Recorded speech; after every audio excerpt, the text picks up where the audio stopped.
Berlatar di kota Semarang pada tahun ke-1976, kita diperlihatkan sekumpulan bocil yang sedang bermain bola di sana. Tapi tak lama kemudian ketika akan menjelang maghrib teman-temannya pulang kecuali Abdi dan Sutrisno. Mereka berdua masih saja terus bermain sampai tak sengaja bolanya terlempar ke ladang jagung. Tanpa berpikir panjang mereka berdua pun pergi mencarinya. Sampai tak terasa hari pun sudah mulai gelap. Sebenarnya Abdi meminta untuk pulang saja, tapi temannya ini tetap ngotot untuk mencari bola tersebut. Tak lama kemudian mereka mendengar suara orang yang sepertinya sedang memanggil nama mereka. Dan mereka mencari sumber suara tersebut. Tapi tiba-tiba tepat dari arah depan.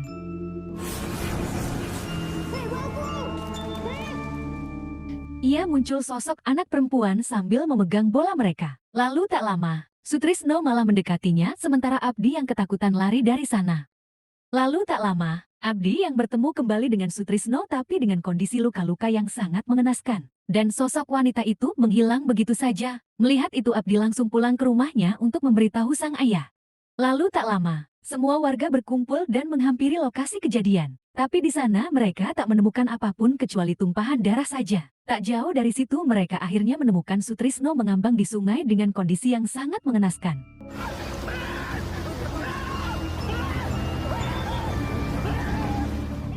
Keesokan harinya, ayahnya yang masih nggak terima, mendatangi kediaman Abdi dan menuduhnya kalau dialah yang telah membunuh anaknya. Sementara itu, Abdi yang masih ketakutan, mencoba menjelaskan dengan isak tangis kalau anak perempuan itulah yang telah membunuhnya. Tapi di sini ayahnya tak percaya begitu saja. Lalu datang seorang pria yang merupakan orang pintar di sana dan membenarkan perkataan Abdi kalau anak perempuan itulah yang telah membunuhnya. Sanes kulo, Pak. Sumpah. Percaya, Pak. Aku percaya karo kowe. Ternyata anak itu masih ada. Usut punya usut kalau anak perempuan itu bukanlah manusia, melainkan sosok iblis yang sudah meneror selama ini dan anak itu bernama Sumala. Dari sinilah cerita ini dimulai. Pada 1947 menampilkan seorang wanita bernama Sulastri dan suaminya yang merupakan keturunan Belanda bernama Sujiman. Mereka berdua telah menikah lama namun belum dikaruniai seorang anak. Sujiman yang marah kepada istrinya lantas mengancamnya. Jika 1 tahun lagi belum bisa memberikan keturunan, dirinya akan menikah lagi dengan wanita lain. Mendengar hal itu Sulastri hanya bisa terdiam.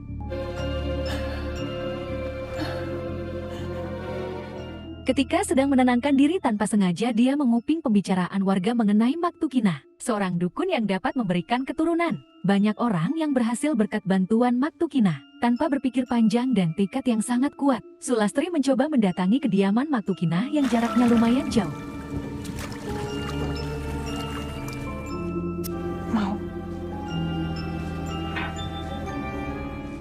Singkat cerita mereka sampai di sana dan Maktukinah sudah tahu maksud tujuan Sulastri ke sini.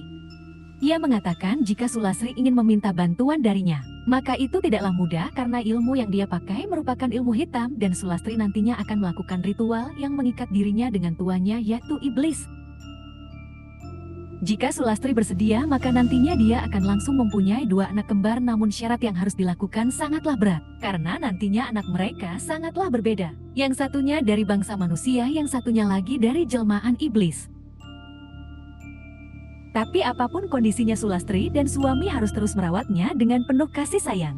Jika tidak, maka hal yang sangat mengerikan akan terjadi kepada mereka. Karena sudah lama Sulastri menginginkan sosok anak, tanpa ragu dia pun menyetujuinya meski harus menyembah kepada iblis. Detik itu juga ritual pun langsung dimulai. Sebagai syarat Sulastri harus meminum darah yang sudah disiapkan oleh Maktukinah. Tapi tiba-tiba,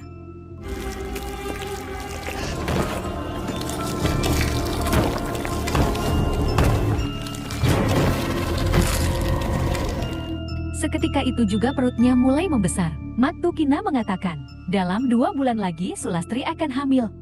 Dan benar saja 2 bulan kemudian Sulastri mengandung anak kembar. Sujiman merasa senang dan berterima kasih kepada istrinya. Mereka berencana akan memberikan nama Kumala untuk anak pertama, sedangkan anak kedua bernama Sumala.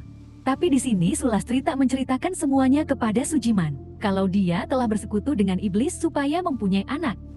Beberapa bulan kemudian Sulastri sudah bersiap untuk melahirkan. Di tengah-tengah itu Sulastri melihat sosok iblis yang seakan-akan sedang menunggu kelahiran dirinya.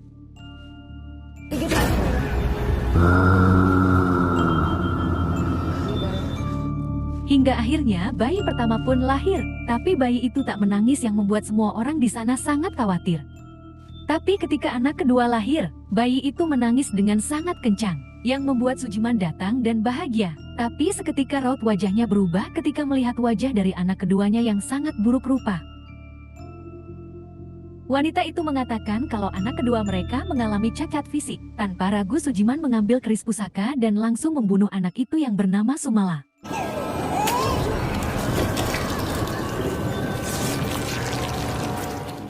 Setelah itu, anak pertamanya pun langsung menangis dengan kencang yang membuat mereka sangat bahagia. Tanpa menghiraukan kalau Sumala telah tewas dibunuh Sujiman.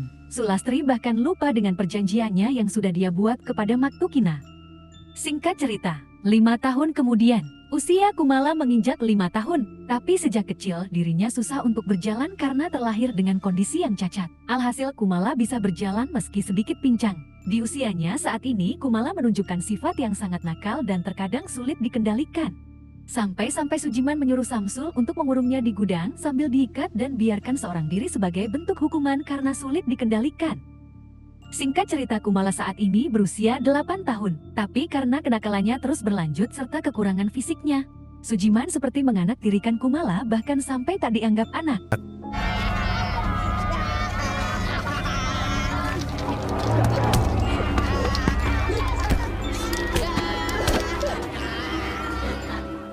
Suatu malam ketika Kumala akan tidur, dirinya mendengar suara yang sedang memanggilnya. Lalu tak lama Sumala muncul di hadapan Kumala dengan wajah yang sangat buruk rupa.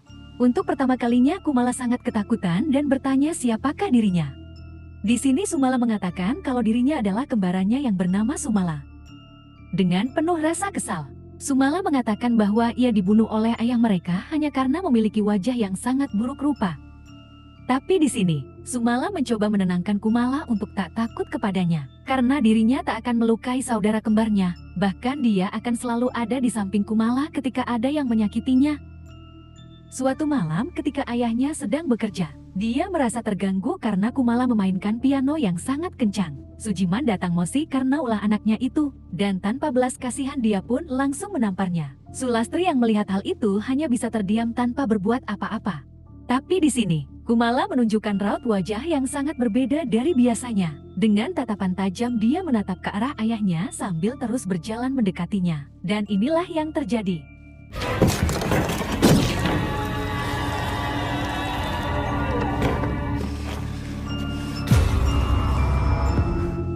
Akibat kejadian itu, keesokan harinya Sujiman menghukum Kumala dengan mengikatnya di sebuah tiang di tengah hamparan tanaman jagung. Sujiman memperingatkan, jika Kumala berani berbuat seperti itu lagi, maka dia tak akan segan-segan menghukumnya dengan cara yang sama setiap hari. Ketika malam hari Kumala ditemukan telah menghilang dari gudang tepatnya di kurung. Ternyata dia pergi menemui bocil-bocil yang sering membulinya selama ini. Untuk balas dendam dengan cara yang lumayan brutal, Kumala melakukannya dengan sangat puas.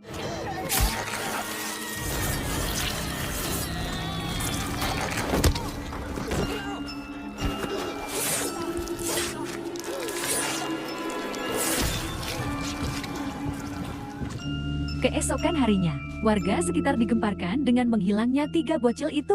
Setelah beberapa hari melakukan pencarian, mereka semua masih belum bisa menemukannya. Ketika para warga sedang membahas kemana hilangnya 3 bocil itu, di lain tempat, Kumala mendatangi bocil lainnya yang suka ikut membulinya juga. Dengan wajah yang menyeramkan dan tatapan tajam dia datang dengan membawa sebuah bola. Tapi di sini bocil-bocil itu malah mengejeknya. Tanpa mereka sadari kalau Kumala yang ada di depan mereka bukanlah Kumala yang dulu. Paiju yang marah karena dilempar bola oleh Kumala lantas ingin memukulnya. Tapi tiba-tiba,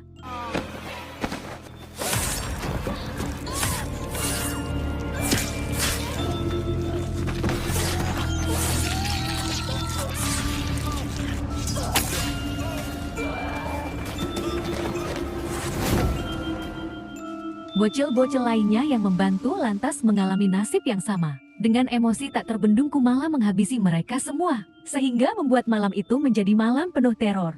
Keesokan harinya, para warga digemparkan dengan penemuan mayat bocil-bocil yang hilang. Tapi kali ini mayat mereka ditemukan di tempat yang berbeda. Ada yang di hutan dan ada juga yang di dalam sumur. Tapi kondisi mereka ditemukan dengan sangat mengenaskan. Tak jauh dari lokasi, Warga juga menemukan boneka milik Kumala di sekitar tempat kejadian. Hal ini membuat warga semakin marah dan berbondong-bondong menyerbu rumah Sujiman, sambil menuduhnya sebagai pelaku yang telah membunuh anak-anak mereka. Sujiman yang tak terima dengan tuduhan itu, lantas membantah mereka semua sambil menanyakan mana buktinya. Para warga pun langsung mengeluarkan boneka yang ditemukan di lokasi kejadian dan sudah dipastikan kalau itu boneka milik Kumala. Jika bukan Sujiman pelakunya, maka pasti Kumala yang melakukannya. Namun Sujiman tak percaya jika anaknya yang telah melakukan semua itu. Dengan tegas Sujiman mengusir para warga di sana dan dia berjanji akan menyelesaikan masalah ini dengan kepala desa. Hati-hati kowe. Hati-hati siang kamu. Pulang. Bubar sekarang. Bagaimana tidak? Selama ini Kumala dikurung di sebuah gudang. Jadi nggak mungkin jika Kumala yang melakukan semua ini. Untuk memastikan, mereka berdua segera menuju ke gudang itu untuk memeriksa sendiri keberadaan Kumala. Setelah dilakukan penyelidikan, mereka akhirnya menemukan sebuah lubang yang menjadi jalan keluar bagi Kumala untuk kabur selama ini. Fakta ini mengejutkan Sujiman. Namun dia masih sulit percaya bahwa Kumala bisa melakukan kesadisan tersebut. Akhirnya Sulastri memberitahu kepada suaminya, jika pelakunya bukanlah Kumala melainkan anak mereka yang lain yaitu Sumala. Mendengar itu Sujiman langsung teringat akan apa yang pernah ia lakukan terhadap Sumala di masa lalu. Sulastri juga menjelaskan bahwa Kumala sempat menyebutkan nama Sumala dan mengaku pernah melihatnya secara langsung. Menurut Kumala, Sumala selalu berada di sisinya kemanapun ia pergi dengan wajah yang sangat mirip dengannya. Sulastri menyalahkan tindakan Sujiman yang telah tega membunuh Sumala ketika masih kecil, sehingga mengakibatkan teror yang kini menyerang warga. Harusnya Kang Mas merawat dia, bukan ngebunuh dia. Ini semua gara-gara kamu. Semua jadi berantakan. Tak lama kemudian, Sujiman menemui Kumala dan bertanya apakah benar Sumala yang membunuh anak-anak itu. Dengan suara ketakutan Kumala mengiyakannya dan mengaku sudah berusaha melarang Sumala untuk melakukan semua ini. Namun Sumala yang penuh dendam bersikeras untuk melenyapkan semua orang yang telah berbuat jahat kepadanya. Nggak tahu harus berbuat apa, Sujiman menyuruh Samsul untuk mengurungnya di gudang, dan dirinya akan pergi meminta bantuan kepada guru spiritualnya. Singkat cerita, Sujiman sudah sampai di sana. Setelah melakukan ritual, Pak Kasno mengungkapkan rahasia tentang Sulastri. Jika selama ini Sulastri telah bersekutu dengan iblis demi bisa mendapatkan anak. Dia mengandung anak kembar yang satunya manusia dan satunya lagi anak iblis. Mereka diharuskan merawat anak itu sampai berusia 10 tahun dan setelah itu anak iblis akan diambil kembali oleh pemiliknya dan mereka akan hidup bahagia. Namun kenyataannya Sujiman malah membunuh Sumala ketika masih kecil. Karena itulah iblis sangat murka, karena perjanjiannya telah dilanggar. Sujiman lantas menanyakan bagaimana caranya untuk menghentikan semua ini. Sambil dirasuki kodamnya yang didapat dari TikTok, Kasno mengatakan bahwa tengah malam nanti akan menjadi malam yang sangat berbahaya karena tepat hari ini mereka berusia 10 tahun, dan Sumala akan sepenuhnya menguasai tubuhnya Kumala. Satu-satunya cara untuk mengusir Sumala dari tubuhnya adalah membawanya ke sini untuk dilakukan ritual. Tapi untuk berjaga-jaga Kasno memberikan keris pusakanya. Jika nantinya Kumala melawan, maka Sujiman diharuskan menikam Kumala tepat di jantungnya. Di lain tempat, Samsul yang sedang menjaga Kumala dikagetkan ketika melihat Kumala telah lepas dari sana dan berdiri ada di luar. Kumala lalu menyerangnya dan berusaha menikamnya dengan sebilah pisau. Akan tetapi Samsul berhasil lari dari sana dan bersembunyi di dalam rumah. Akan tetapi Kumala tak diam begitu saja, dia nekat masuk ke dalam dan langsung menghabisi Samsul dengan sangat brutal.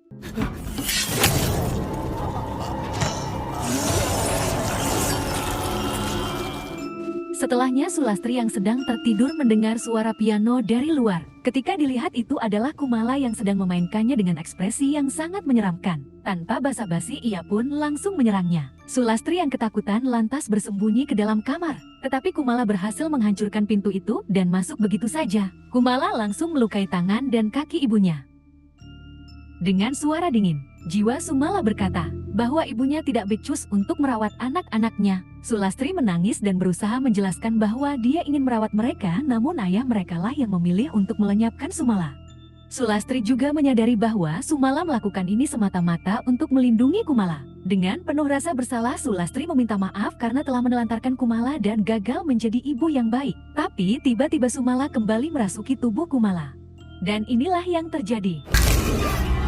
Tapi aku enggak. Di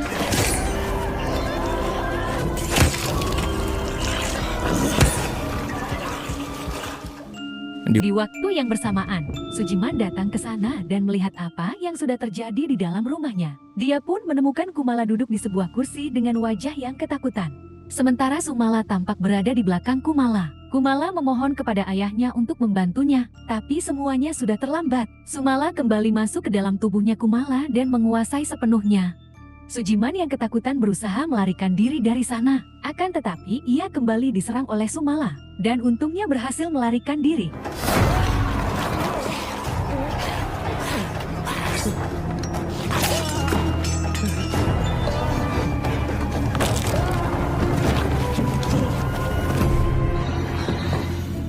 Sujiman yang saat ini berlari ke dalam kebun. Tiba-tiba Kumala muncul dari belakang dan langsung menyerangnya dengan sekuat tenaga. Sujiman berhasil melawannya hingga membuat Kumala tak sadarkan diri. Di saat ini, sebenarnya dia memiliki kesempatan untuk menghabisi Kumala. Tapi Sujiman ragu atas kenangan yang terlintas di benaknya tentang anaknya yang dulu masih kecil dan lemah. Alih-alih menghabisinya, ia pun memilih untuk membungkus kepala Kumala dengan kain dan bersiap membawanya ke tempat Pak Kasno. Tapi sebelum sempat melakukannya, Kumala kembali tersadar dengan suara lirih. Dia berkata, kalau dulu ayahnya sering dihina karena cacat lalu sembuh dan menjadi sempurna. Tapi kenapa jika anaknya yang terlahir cacat ayahnya malah menelantarkannya? Dengan kondisi yang terbungkus kain, tiba-tiba Kumala menghilang begitu saja. Sujiman yang terkejut mencoba untuk mencari di sekelilingnya. Tapi tiba-tiba,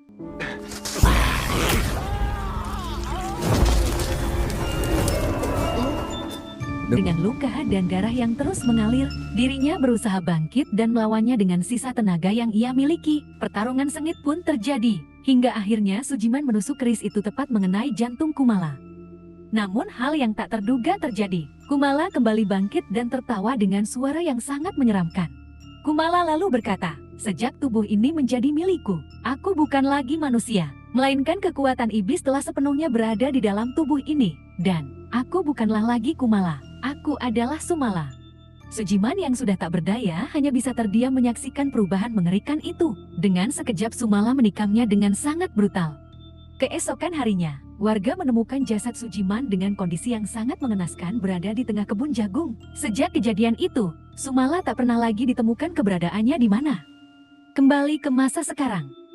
Yang mereka bisa lakukan adalah memberikan penghormatan supaya Sumala tak mengganggu warga desa, yaitu dengan cara meletakkan sesajen di tempat-tempat tertentu.